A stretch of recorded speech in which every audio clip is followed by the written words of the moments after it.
Hey Blade Riders, welcome back. Today I'm taking a look at the Mini 2 from Wowgo, and honestly, I think this board hits a real sweet spot. The Mini 2 is packing a pair of 680 watt hub motors with options for either standard or cloud wheel sleeves, and uses the Hobbywing ESC and Wowgo's Ergo remote, which features 3 speed modes and a turbo function. The battery is a 10S2P 180 watt hour pack of generic cells, and Wowgo advertises a max range of 15 miles or 25 kilometers per charge. Included in the box is Wowgo's usual 2 amp charger, which will completely charge the battery in about 3 hours. The Mini 2 also features Wowgo's in-house precision style RKP trucks and what I'm guessing are 90A bushings. The Mini 2 offers a rather premium-ish looking package at a sub $500 price point, and the low profile battery housing makes the board easily stowable on the bus or train or easily under a seat. The addition of a functional kicktail is also a nice touch here, as well as the integrated tailbone, making tic-tacking around sharp corners a cinch for those times when you actually need it. As far as performance is concerned,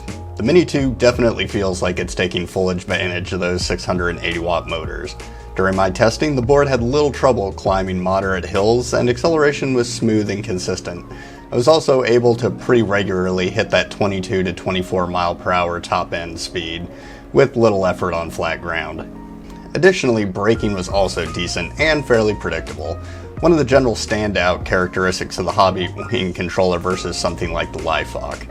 Wowgo advertises 15 miles of range, and in my testing I got about 8 spread out over 2 mornings of local hard riding. So depending on your weight and local terrain, you should realistically expect about 8 to 10 miles per charge. Hey, real quick, if you made it this far into the video and found it helpful and you want to see more content like this, don't forget to hit that thumbs up or hit me up down in the comments if there's something I didn't cover and you want to know about it. And if you really like the video, maybe think about subscribing and turning on notifications. All right, let's get back to it. Okay, so let's get into what I really liked about this board and what could use some improvement. And yes, I did just review and recommend the Wowgo 2S Max, but there's a very simple explanation for that.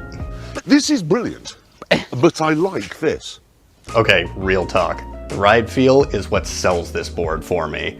I don't know what kind of orphan sacrificing magic they use to make this board handle as well as it does and the hubs feel this good, but they do. Turning and carving felt like I was on a set of DKP trucks, and I hate hubs, but I legit loved and was surprised by the riding experience on the Mini 2. The obvious asterisk here is, of course, we all have different bodies, we all have different feet, so your mileage and experience may vary in this department. Overall, the Mini was able to handle the tight turns and deep carves with ease and felt generally solid, if not a little squeaky, when I really started to push into things. Also, as noted, while not available for my review, the Mini 2 also has a belt drive version coming out soon, so if you want more torque and more wheel options, you will eventually be able to kit this board out to your own preferences. Wowgo also features a 6-month general warranty standard on all of their boards and is pretty okay about getting back to their customers or replacing parts while under that warranty. Okay, so let's get to the nitty-gritty stuff. The battery is over that 100 watt hour limit for most airlines, meaning that this is a no-go as a travel board. The battery itself is also not hot swappable and kind of not easily removable. Out of the box, this is also one of the creakiest decks I have ever ridden on. I don't know why that is, it just is. And lastly, I am forced to talk about the new rider experience again, since there's still no clear direction in the manual or on the website on how to swap out the hubs, and the included hex tool is not sized appropriately for the sockets on the hubcaps either. So you will almost definitely strip those out if you push too hard when trying to get them off.